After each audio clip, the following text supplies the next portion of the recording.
Ça y est, nous y est. On est en huitième de finale. Ça y est, les gars, c'est bon. On peut redescendre en pression. Putain, ça fait du bien. Et Cancelo, faut le séquestrer. Plus jamais il part du Barça. Il est trop fort, ce gars. Il est incroyable. C'est un hitsman. C'est un chef d'orchestre. Ce soir, il faisait tout. Tout passait par lui. Et Cancelo, il demande le numéro de ta femme, tu lui donnes. Il est trop fort, ce bouc.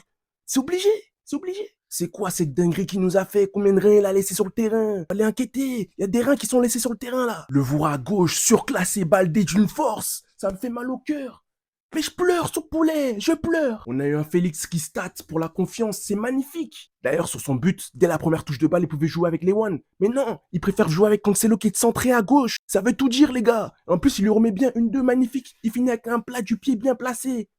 D'ailleurs, c'est un constat, on ne joue plus avec Lewan. On ne joue plus, on ne sait pas jouer avec lui, je sais pas, mais il devient fantomatique. Ça m'inquiète, il est pas en confiance en plus. Et quand il est bien servi à la 69e, une balle de 3-1, au lieu de tirer, il préfère dribbler et perdre le ballon. Mon gars, c'était une balle de 3-1. Si Porto y revenait et les égalisait, on a laissé mordre le Bazouzou. Moi, je te le dis. Déjà qu'il est pas en confiance, il commence à faire des mauvais choix. On va où, là? Mais les gars, plus sérieusement, c'est quoi notre défense? Je dirais Porto, ils étaient propriétaires de notre surface. Ils faisaient des passes à 10 dans notre surface. Les gars, notre défense était un fromage emmental. On avait 1000 trous, ils passaient de partout. Le but qu'on a pris à la 29e minute, ça se fait en 2 temps. Il y a une première frappe, Peña la sort. Déjà, magnifique Peña nous a sorti des belles parades.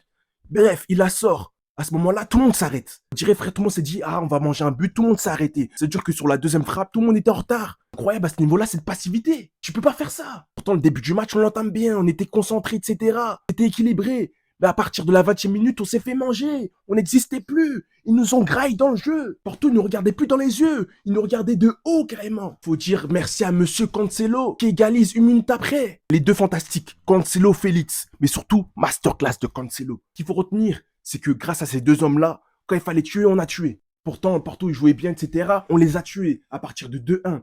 Vu que Porto, ils étaient obligés d'égaliser pour espérer revenir un peu dans le match, ils sortaient beaucoup plus. Du coup, il y avait des espaces. Et quand il y a des espaces, mon gars, on est fort. Du coup, on les a surclassés. De ces méthodes, touchez plus la balle. Au-delà de notre défense qui était catastrophique, le côté droit inexistant, Rafinha, quand il est emmené à faire des 1v1, il n'existe plus. Son seul point fort, c'est sa patte gauche, ses centres, etc.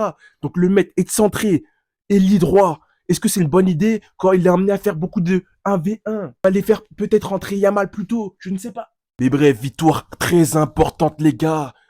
Pouh, je peux souffler un petit peu. Mais il y a beaucoup de travail, hein. Il y a beaucoup de travail à faire. Quand Solo, il est pas là, Félix, il est pas là, on n'existe pas dans ce match. Bref, WhatsApp, Wakonet. Ça a pété sec.